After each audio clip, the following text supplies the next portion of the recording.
So to begin with, there are multiple tools that I have in a bit of a sort of bad order. As you can see, there are multiple things required for wood carving. It starts off with the tools that you're going to need.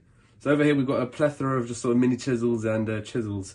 Mainly from different sizes, of course. You've got some smaller ones here and you've also got some larger ones over here.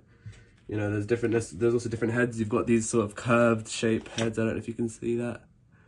You know, it's sort of curved, and you've also got these more pointy ones, and they're for different uses. So for example, these would be for more surface carving, or just like sort of getting really like attention to detail, like you're really trying to get small pieces of softwood out. And these are, I guess, for removing larger material. Of course, there's larger chisels that can carve out a lot more material, but you know, this is what I've got at home, so I guess I'm going to show you how to do it with this stuff.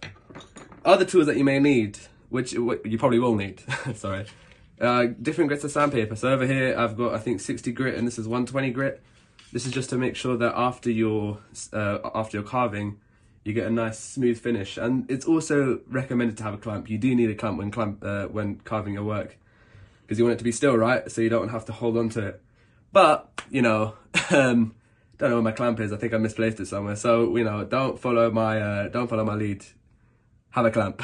Anyway, yeah. So different types of sort of preferred woods that are recommended, of course, when carving is softer woods with a smaller grain, a tighter grain, so it doesn't chip. So that means you shouldn't really be carving out of stuff like pine, because pine would easily chip, right? So for example, I started off carving with jelly tongue.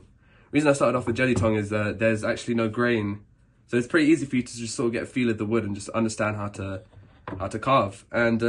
And here you've got this is a offcut of cherry, and some of the other like sort of woods that you can use are walnut and cherry, which have a really nice grain, and you can also sort of really like work out well.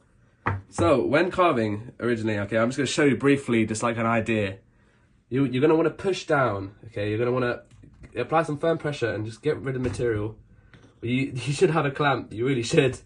But yeah, you can see how I'm removing material off, and you can also sort of practice. You can see over here I made some nice sort of little lines and patterns, just understanding how to use the chisels.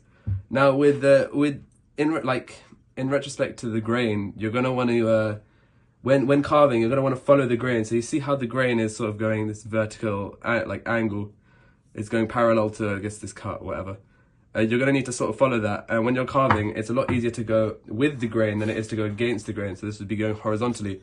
And the reason for it is you still have to cut against the layers. Whereas when you're following through with the layers, you can carve, like, I guess, easier. So that's always important to remember. So hopefully you do try out something and you can get to carve out different products. This is something I've carved out recently as well, quite a few weeks ago. You can see I sort of followed the grain, and yeah, so hopefully that was my little guide to carving. Hopefully you guys try it.